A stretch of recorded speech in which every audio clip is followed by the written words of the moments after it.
بسم اللہ الرحمن الرحیم نحمدہ ونصلی علی رسولہ الکریم اما بعد السلام علیکم ورحمۃ اللہ وبرکاتہ۔ بعض میرے بہن بھائی پریشان ہوتے ہیں شادی کی وجہ سے کہ رشتے نہیں آتے، رشتوں کے اندر بندش ہے، تو اس کے لیے کوئی وظیفہ بتا دیں۔ اور کچھ لوگ پسند کی شادی کرنا چاہتے ہیں، پوچھتے ہیں کہ پسند کی شادی کے لیے کوئی عمل بتلا دیں۔ تو اس میں پہلے تو آپ چند باتیں سمجھیں، اس کے بعد انشاءاللہ آپ کو میں جو اعمال بتلاؤں گا ایسے پر تاثیر اعمال ہیں کہ انشاءاللہ آپ کی یہ پریشانی چند ہی دنوں کے اندر ختم ہونے ہے، آپ کی پریشانی چند ہی دنوں کے اندر ختم ہو جائے گی انشاءاللہ اللہ کے فضل و کرم سے۔ سب سے پہلے تو آپ یہ بات سمجھیں کہ جب آپ کا رشتہ آئے، بچی ہو یا بچہ ہو، تو اس کے اندر آپ کی کوشش یہ ہونی چاہیے کہ آپ اس کی دینداری کو دیکھیں، آپ اس کے اخلاق کو دیکھیں کہ وہ کیسے اخلاق کا مالک ہے۔ لڑکا ہے تو کیسے اخلاق کا مالک ہے، لڑکی ہے تو کیسے اخلاق کی مالک ہے، چال چلن دونوں کے ٹھیک ہے۔ اس کے بعد آپ جب یہ دونوں چیزیں دیکھ لیں تو اس کے بعد اللہ سے مشورہ کریں، اللہ سے استخارہ کریں۔ استخارے کے اندر جب آپ کے شرح صدر ہو جائے آپ کو کہ یہ رشتہ صحیح ہے، تو پھر اس رشتے کے لیے کوشش کریں آپ، ورنہ آپ کوشش نہ کریں، آپ کی کوشش بیکار ہے۔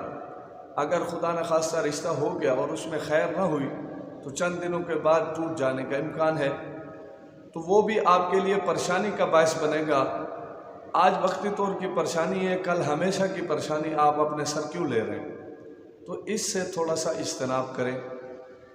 اب لوگوں کو وظائف بتلا دیے جاتے ہیں، لوگوں کو اعمال بتلا دیے جاتے ہیں، ان کے پاس رشتے آنا شروع ہو جاتے ہیں، یہ رشتہ ہمیں پسند نہیں آیا، یہ رشتہ ہمیں پسند نہیں آتا، یہ ہمارے مزاج کے مطابق نہیں ہے۔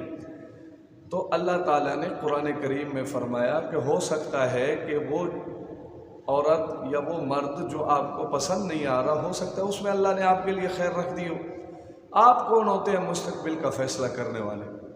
آپ بیٹھے بیٹھے مستقبل کے فیصلے کرنا شروع ہو جاتے ہیں اپنی سوچوں کے مطابق، اپنے گمان کے مطابق، جبکہ اللہ نے تو آپ کو عقل بہت کم تعداد میں دی ہوتی ہے۔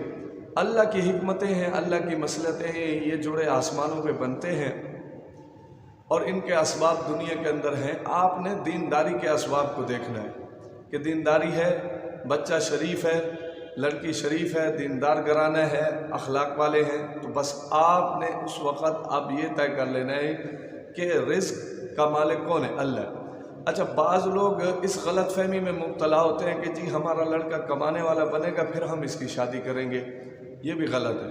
اچھا، لڑکی والے اس غلط فہمی میں ہوتے ہیں کہ لڑکا کوئی کمانے والا ملے تو ہی ہم رشتہ کریں گے، یہ بھی غلط فہمی ہے۔ قرآن کریم میں اللہ تعالیٰ نے فرمایا کہ تم نکاح کرو ان یکونوا فقراء، اگر تم فقیر ہو، اگر تم محتاج ہو، یعنی آپ کے پاس پیسہ نہیں ہے، یغنیہم اللہ من فضلہ، کہ اللہ تمہیں اس نکاح کی برکت سے اپنے فضل سے غنی کر دے گا۔ اب یہ نکاح کے بعد غنی ہونا ہے، کہیں بھی ایسا نہیں ہے کہ پہلے غنی ہو جاؤ پھر نکاح کرو، حالانکہ بھائی نکاح پہلے ہے اور اس کے بعد پھر آپ کی ضروریات کیونکہ بڑھ جاتی ہیں، پھر آپ کو چاہیے کہ آپ وہ اسباب اختیار کریں، نوکری تلاش کریں اور کوئی کاروبار وغیرہ کریں۔ تو اس صورت میں آپ کاروبار تلاش کریں، ایسا نہ ہو کہ شادی سے پہلے آپ جو ہے نا رزق کے لیے پریشان ہوں۔ تو ایک تو یہ بات سمجھ لیں، اور دوسرے نمبر پر اگر کوئی پسند کی شادی کرنا چاہتا ہے کہ اس کا دل آیا ہوا ہے کہ کسی لڑکی کے اوپر یا کسی لڑکی کا لڑکے کے اوپر، تو اس میں بھی بہت ساری باتوں کا احتیاط کرنا ضروری ہے۔ نمبر ایک، اپنی بھی عزت نفس کا خیال کریں، اپنے والدین کی بھی عزت نفس کا خیال کریں، اپنے خاندان کی بھی عزت نفس کا خیال کریں، شرعی حدود کو پامال مت کریں۔ اللہ تعالیٰ نے اجازت دی ہے پسند کی شادی کی، فَانْكِحُوا مَا طَابَ لَكُم مِّنَ النِّسَاءِ، کہ جو تمہیں عورتیں پسند ہیں تم ان سے نکاح کرو۔ دوسری جگہ اللہ تعالیٰ نے قرآن کریم میں ارشاد فرمایا ہن لباس لکم وانتم لباس لہم، کہ مرد بیوی کا لباس ہے اور بیوی مرد کی لباس ہے۔ تو انسان جب ذی شعور ہو جاتا ہے، تھوڑا بڑا ہو جاتا ہے، پھر وہ اپنی پسند کا لباس پہنتا ہے، جو اس کو پسند آتا ہے وہ اس پسند کا، اپنی ماں باپ کی پسند کا بچپن میں جو پہن لیا، اب وہ اپنی مرضی سے جب وہ بڑا ہو جاتا ہے تو اپنی مرضی سے لباس پہنتا ہے، تو اس میں ایک اشارہ یہ بھی ہے کہ جس سے تم نکاح کر رہے ہو اس کو تم پسند بھی کرو، یعنی کہ اس کے ساتھ آپ کے معاملات طے بھی ہو جائیں۔ تو یہ پسندیدہ عمل یہ شریعت نے خود بتلایا ہے، اس میں کوئی قباحت نہیں۔ ہاں قباحت اس وقت آتی ہے جب آپ شرعی حدود کو پامال کرتے ہیں اور کسی کی عزت نفس کا خیال نہیں کرتے۔ اچھا، آپ کو کوئی لڑکا پسند آ گیا، آپ اس سے گپے نہیں ماریں، بلکہ سیدھا سیدھا آپ جو ہے نا اپنے والدین کو بھی منانے کی کوشش کریں اور اس لڑکے کو بھی پیغام نکاح بھجوا دیں، اور اس کے بعد اللہ سے مانگیں کہ یا اللہ یہ رشتہ ہے اور یہ مجھے پسند ہے، یہ مجھے آپ عنایت کر دیں۔ تو اللہ کے حضور آپ نے یہ مانگنا ہے۔ اگر کوئی وظیفہ کرتے ہیں، عمل کرتے ہیں، تو وہ عمل کرنے کے بعد آپ نے صرف دعا کرنی ہے اللہ سے، یہ میری پریشانی ہے، آپ اس پریشانی کو ختم فرما دیجئے اور یہ میرا معاملہ حل فرما دیجئے۔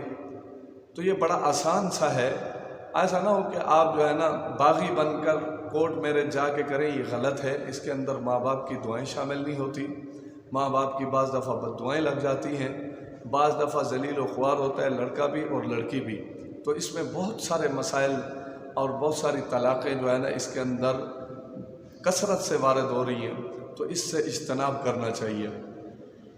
اب میں آپ کو اعمال بتلاتا ہوں، کچھ ایسے اعمال ہیں کہ انشاءاللہ اگر آپ کے اندر رشتے کی بندش ہوگی، اگر آپ کے پاس رشتے نہیں آ رہے تو انشاءاللہ آپ کے رشتے کھل جائیں گے اور رشتے آنا شروع ہو جائیں گے۔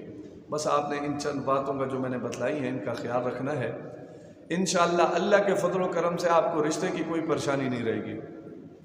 سب سے پہلے تو آپ یہ سمجھیں کہ حدیث پاک ہے ایک، حضرت عمر رضی اللہ تعالی عنہ نے ایک مجرم کو 10 کوڑے مارنے کا حکم دیا اور جلاد کو بلایا، تو جب جلاد نے اس کو کوڑا مارا، پہلا کوڑا، تو اس مجرم کی زبان سے نکلا سبحان اللہ۔ تو حضرت عمر رضی اللہ تعالیٰ عنہ کو ترس آ گیا اس مجرم کے اوپر، اور فرمایا دعنی، اس کو چھوڑ دو۔ اب ابن کعب رضی اللہ تعالیٰ عنہ جو اس دور کے بڑے مفتی تھے، وہ بیٹھے ہوئے تھے مجلس میں فضاحی کا، پس وہ ہنس پڑے۔ تو حضرت عمر رضی اللہ تعالیٰ عنہ نے ان سے سوال کیا من یضحکک، کہ آپ کیوں ہنسے ہو؟ تو کہا کہ ایک مجرم کی سزا ایک سبحان اللہ کہنے سے معاف ہو گئی، تخفیف ہو گئی اس کی سزا کے اندر، تو میں اس بات کو دیکھ کر خوش ہو رہا ہوں۔ اور یہاں سے ہمیں معلوم ہوتا ہے کہ تسبیح پڑھنے سے پریشانیاں دور ہوتی ہیں۔ جو بھی پریشانی ہو، آپ کی تسبیح جب آپ اعمال پڑھتے ہیں تو اعمال پڑھنا یہ ضروری ہے پریشانیوں کے لیے۔ جب آپ اعمال پڑھتے ہیں تو اللہ تعالیٰ اس کی برکت سے آپ کی وہ پریشانی دور فرما دیتے ہیں۔ اب قرآن کریم کے اندر اللہ تعالیٰ نے حضرت یونس علیہ السلام کا واقعہ ذکر فرمایا کہ وہ مچھلی کے پیٹ کے اندر اللہ کی حکمت اور مصلحت کے تحت چلے گئے تھے۔ اللہ کی منشا سے وہ مچھلی کے پیٹ کے اندر رہے، اندھیروں کے اندر رہے، ایک سمندر کی اندھیرا، گہرائی میں اندھیرا، دوسرا مچھلی کے پیٹ کا اندھیرا۔ تو اب حضرت یونس علیہ السلام کو جب کوئی راستہ نہ ملا نکلنے کا، تو لا الہ الا انت سبحانک انی کنت من الظالمین، تو انہوں نے پڑھا کہ لا الہ الا انت سبحانک انی کنت من الظالمین، تو انہوں نے بھی سبحان اللہ کے الفاظ کہے، تو اللہ تعالیٰ نے ان کو غم سے نجات دے دی۔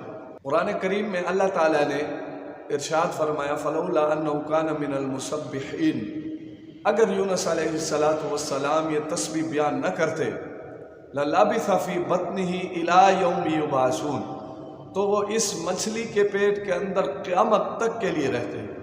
تو کتنی بڑی بات ہے کہ تسبیح اور اعمال پڑھنے سے کتنی بڑی بڑی پریشانیاں حل ہو جاتی ہیں اللہ کے فضل و کرم سے۔ تو آپ نے ایک تو ذکر شروع کر دینا ہے، سبحان اللہ، الحمدللہ، اللہ اکبر، جو آپ کی زبان پر آسان لگے تو آپ نے وہ ذکر چالو کر دینا ہے۔ اس کے علاوہ چند اعمال ہیں جو کہ مجرب شدہ ہیں، آپ ان اعمال کو نوٹ کر لیں۔ آپ نے حضرت موسیٰ علیہ السلام کی دعا کو 313 مرتبہ ڈیلی پڑھنا ہے، ربی انی لما انزلت الی من خیر فقیر۔ اور اس کے ساتھ آپ نے صبح کے وقت سورۃ یاسین پڑھنی۔ حدیث پاک میں آتا ہے کہ یاسین جس مقصد کے لیے پڑھی جائے تو اللہ تعالیٰ وہ مقصد پورا فرما دیتے ہیں۔ اور اس کے بعد آپ نے مغرب کے بعد سورہ الرحمن کی تلاوت کرنی ہے 1 مرتبہ، اور سورۃ واقعہ کی تلاوت کرنی ہے 1 مرتبہ۔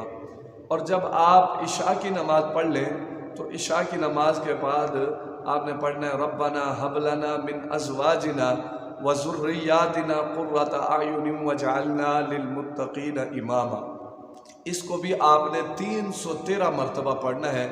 انشاءاللہ اللہ کے فضل و کرم سے آپ دیکھیں گے چند ہی دنوں کے اندر رشتے آنا شروع ہو جائیں گے، اور اللہ نے آپ کا جہاں بھی مناسب رشتہ چاہا وہاں آپ کا رشتہ ہو جائے گا اللہ کے فضل و کرم سے۔ اس پر آپ نے شکرانے کے نوافل بھی پڑھنے ہیں اور اللہ کا شکر بھی ادا کرنا ہے جب آپ کا رشتہ طے ہو جائے۔ کوئی ناشکری کے الفاظ نہیں بولنے، اور آئندہ کے لیے بھی اللہ کے ہاں رجوع اللہ آپ کا ہونا چاہیے، یعنی کہ تعلق مع اللہ آپ نے نہیں چھوڑنا، ہر وقت اللہ کے ساتھ اپنا تعلق مضبوط بنائیں۔ انشاءاللہ آپ کو نہ عزت لٹوانے کی ضرورت ہے اور نہ ہی مال و دولت لٹوانے کی ضرورت ہے، ڈائریکٹ آپ اپنا رابطہ اللہ سے کر لیں۔ اللہ 70 ماؤں سے زیادہ پیار کرنے والے ہیں۔ جب آپ کی ماں آپ کی سنتی ہے، آپ کا باپ آپ کا سنتا ہے، تو پھر آپ کو اللہ تعالیٰ آپ کی کیوں نہیں سنیں گے؟ تو آپ کو کیا پریشانی ہے کہ جب آپ اللہ تعالیٰ سے نہیں مانگتے؟ اللہ تعالیٰ نے خود قرآن کریم میں اس چیز کا گلہ کیا ہے، یا ایھا الانسان ما غرک بربک الکریم، اے انسان تجھے کریم رب سے کس چیز نے دھوکے میں ڈال دیا کہ تو کریم رب کے ساتھ اپنا تعلق نہیں بناتا؟ تو آج آپ نے اپنے ذہن کو وسیع کر لینا ہے، اپنے اندر وسعت پیدا کرنی ہے اور اپنا تعلق اللہ سے بنانا ہے۔ کوشش کریں کہ بیچ میں کسی کو واسطہ نہ بنائیں۔ ہاں اگر رہنمائی کے طور پر کسی کو واسطہ بنانا پڑ جائے تو پھر الگ بات ہے، ورنہ آپ اپنا ڈائریکٹ تعلق اپنے اللہ سے مضبوط بنا لیں، انشاءاللہ آپ کے تمام مسائل حل ہو جائیں گے۔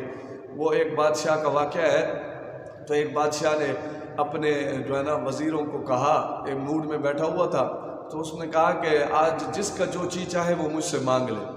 تو ہر کسی نے کچھ مانگا، کسی نے کیا مانگا، گھوڑے مانگے، استبل مانگے، اور کسی نے کوٹھیاں بنگلے مانگے، زیور مانگے، ہر کوئی مانگتا گیا۔ جب سب نے مانگ لیے تو بادشاہ کی ایک باندی تھی، ایک لونڈی تھی جو پاس میں کھڑی ہوئی تھی، تو بادشاہ نے اس سے پوچھا کہ سب مانگ رہے ہیں، سب نے لے لیا ہے اور تو کیوں کچھ نہیں مانگتی؟ تو اس نے بادشاہ کے کندھے کے اوپر ہاتھ رکھ دیا کہ مجھے بادشاہ چاہیے۔ بادشاہ نے پھر اس بات پر کہا کہ سب سے ذہین اور عقل مند یہ باندی نکلی ہے، کہ جب بادشاہ اس کا ہو جائے گا پھر تو ساری سلطنت اس کی ہو جائے گی، ایک چیز کے لینے سے کیا ہوتا ہے؟ تو جب اللہ آپ کا ہو گیا تو پھر یہ ساری کائنات، ساری مخلوق آپ کی ہو گئی، پھر آپ کو کسی پریشانی کی اٹھانے کی ضرورت نہیں پڑے گی۔ انشاءاللہ اللہ کے فضل و کرم سے آپ کی ہر پریشانی دور ہوگی۔ اپنے بھائی کو دعاؤں میں یاد رکھیے۔ جزاک اللہ۔